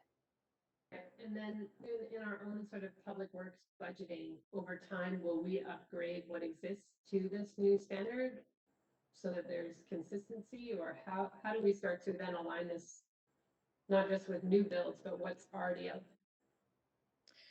Yeah, I mean, I can't speak to the public works budgets and timelines for this, but I do know that we have worked with Public Works and we have worked with our capital works team as well. And they, now that there is a standard to reference, they will be making sure that we are applying that consistently in all of our projects. Okay, thank you. Any other questions? Okay, so the recommendation is to give this first 3 readings. Moved by Councillor Reese. Second by Councillor Pettengill. Any comments? Councillor Reese? Yeah, I just wanted to say I found this presentation very enlightening. Thank you. Oh, so bad. I've been waiting for a long time for that one.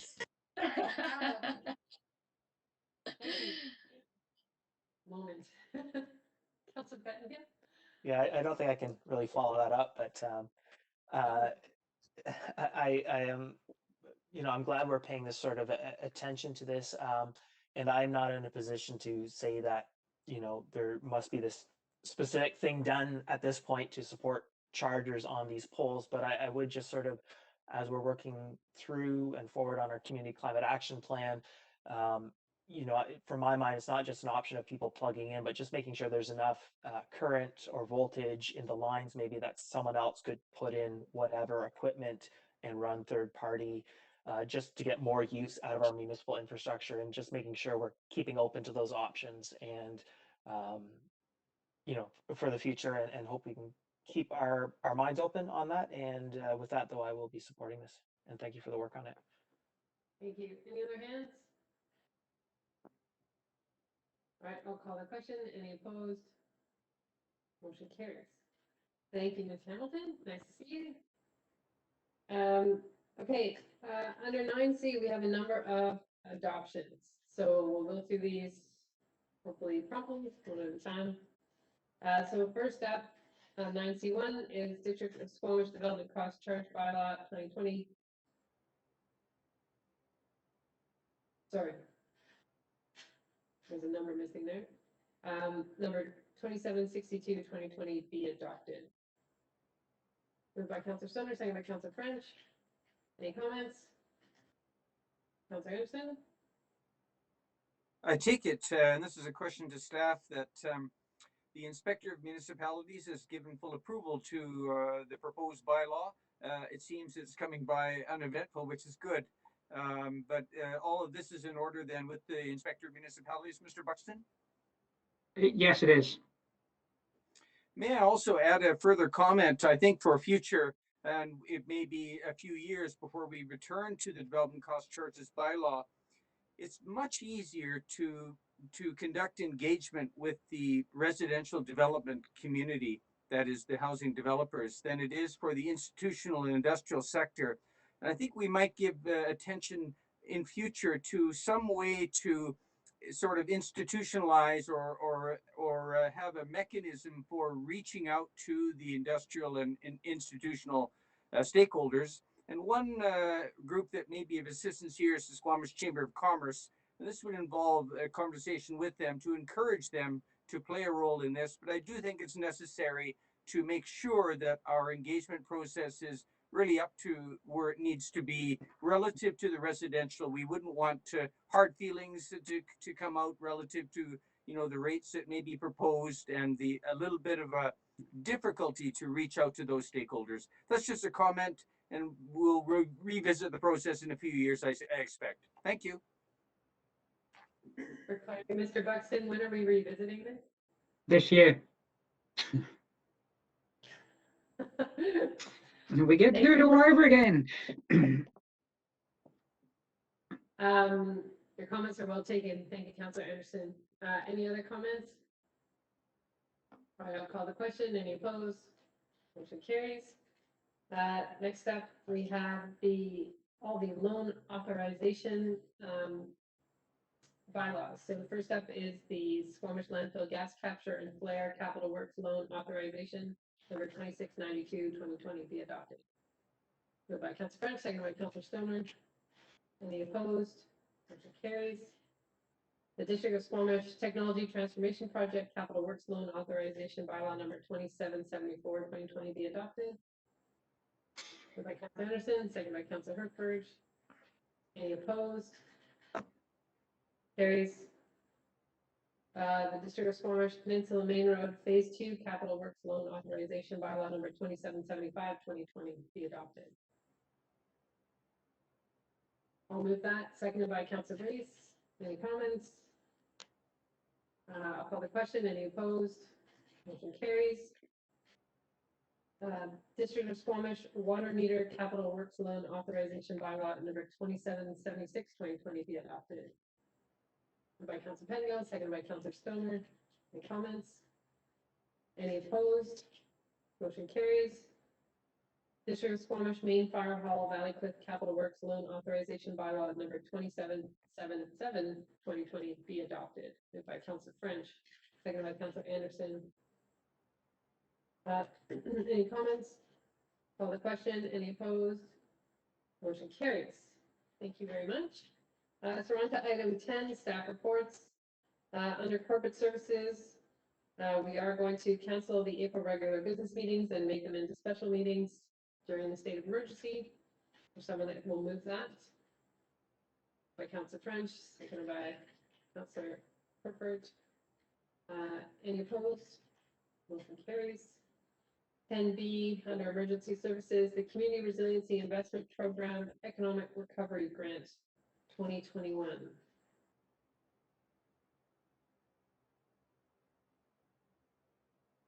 See, Ms. Latimer has joined us.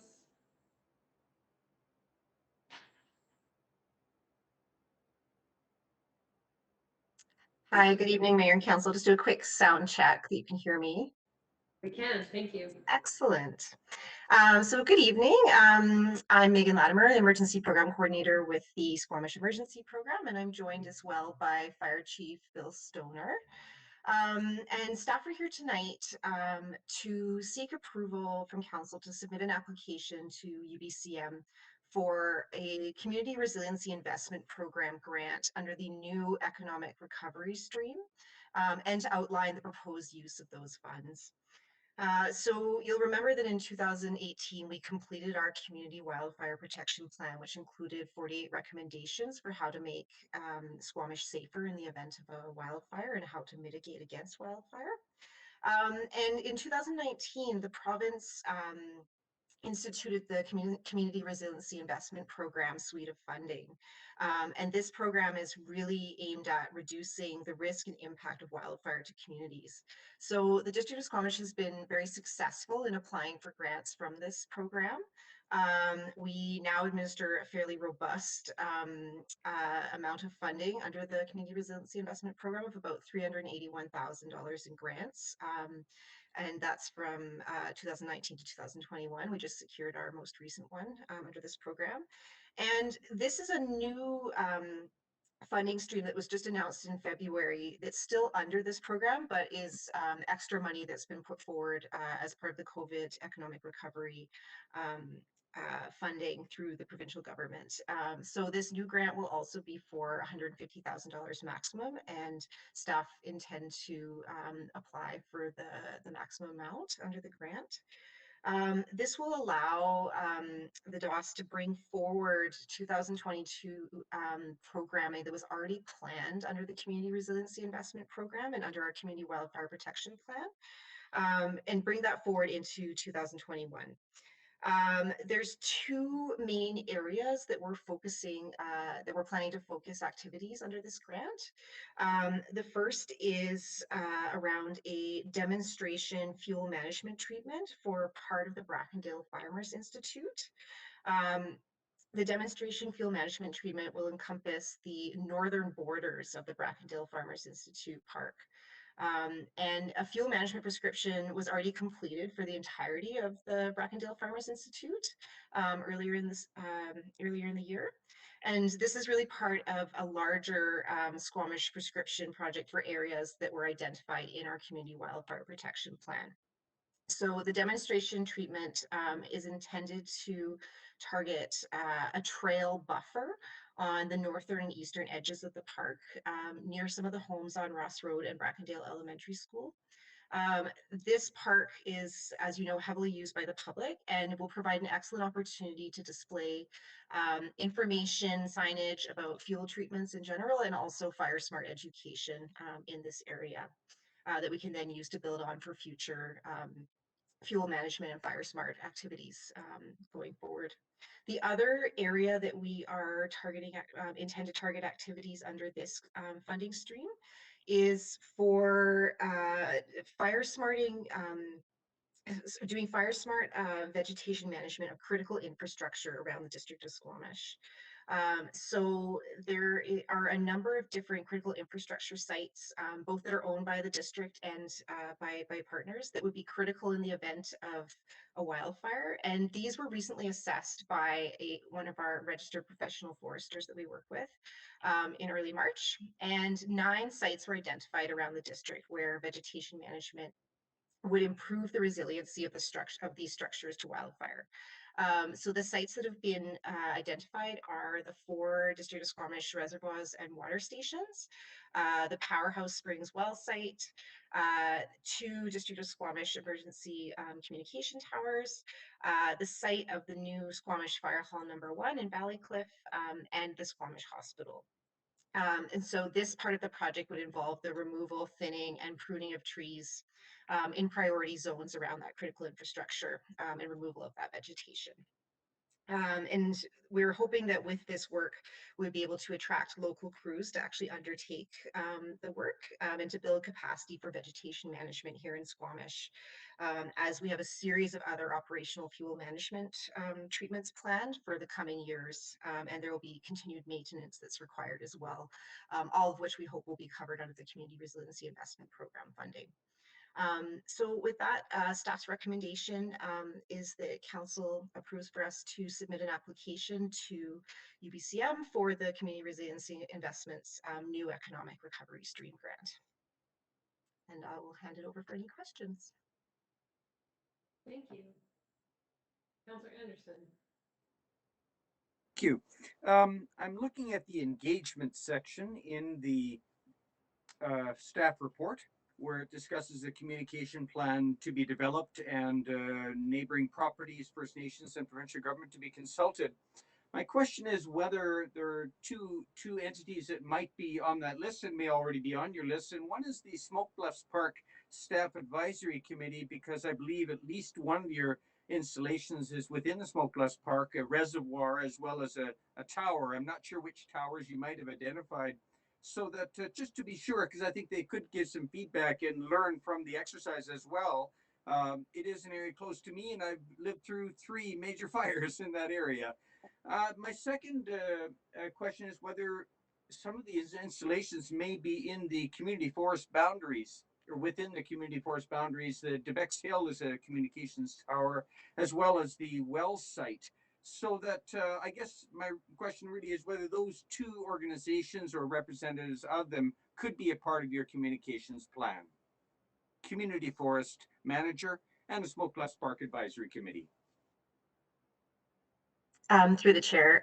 Yes, those are both excellent recommendations. I believe they are included in our list for engagement if the project, if we should be successful in receiving the grant this year, and we'll be reaching out to them as part of that engagement. So I will double check to make sure that they're on that list because those are really great recommendations. Thank you. Thank you. Any other questions? Any witty puns, Councilor Rice, do you want for this one? No? All right. Does someone want to move the motion that we apply to UBCM for $150,000 from the Economic Recovery Stream? Moved by Councilor Anderson, second by Councilor Herford. Any comments? Seeing none, I'll call the question. Any opposed? Motion carries unanimously. Let's hope we're successful. Thanks for joining us tonight. Council, we're moving on to item 11, our consent agenda. If there's an item on this agenda that presents a conflict of interest for you, or something, whether it's minutes or a letter that you would like to pull, now is your time to do it. Council Pettingill? I wanted to pull letter 4, please.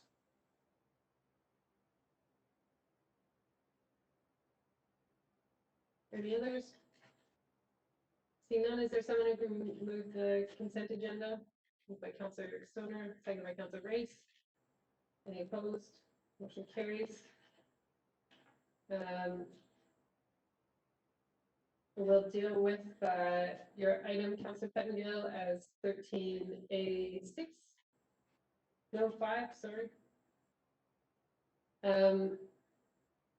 All right, so under item 13, action requested, correspondence received regarding the Squamish bit. There were a number of letters here that they be received and referred to the Director of Engineering. Moved by Councilor French, seconded by Councilor Pettingill. Any comments? Call the question. Any opposed? Motion carries. We have a letter about dog parks, and recommendation is this be referred to the General Manager of Community Services for follow-up and response. I'll move that. Is there a seconder? Seconded by Councilor Stoner. I'll call the question. Any opposed? Motion carries. Kay Jameson contacted us about the large incoming population and that this be referred to community planning for follow-up and response. Moved by Councilor French, seconded by Councilor Herford. Any opposed? Motion carries. And then R. McCartan about marine salvage, that this piece of correspondence be referred to staff to advise. Moved by Councilor French, seconded by Councilor Anderson. Any opposed? Motion carries. Councilor Pettingill, you pulled your letter 4. Yes, thank you. And this is about Human Trafficking Awareness Day.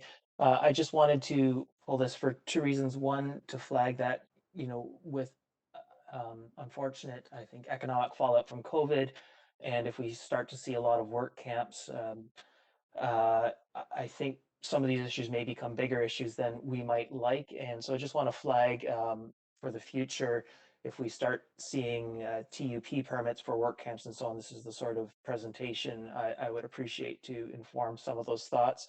The other thing, there was a request in here from this author to present to council. So I was going to move that this be referred to staff for them to send our application to appear form to the letter writer. And inform you that that has been done. Staff okay.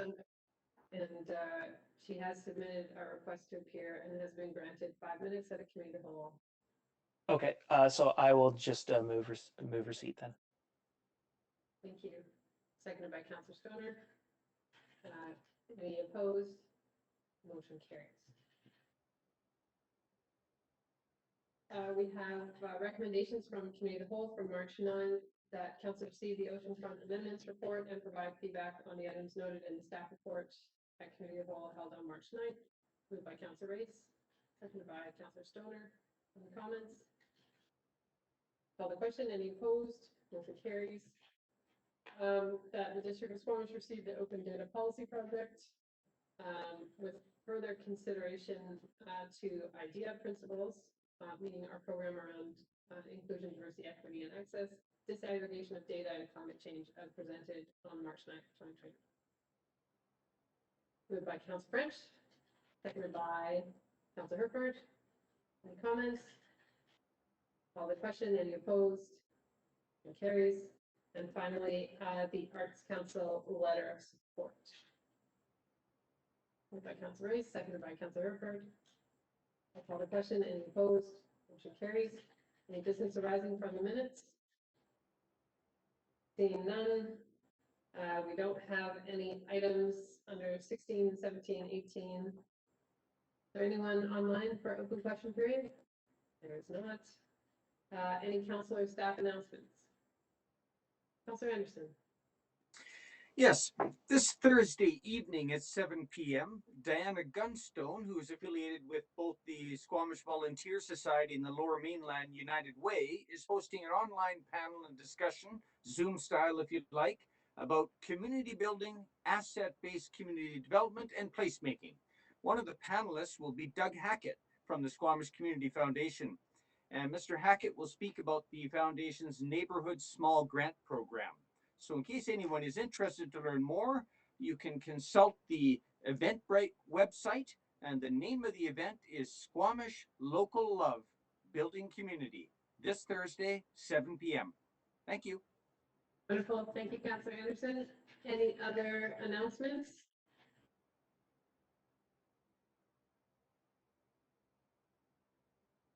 Not seeing any.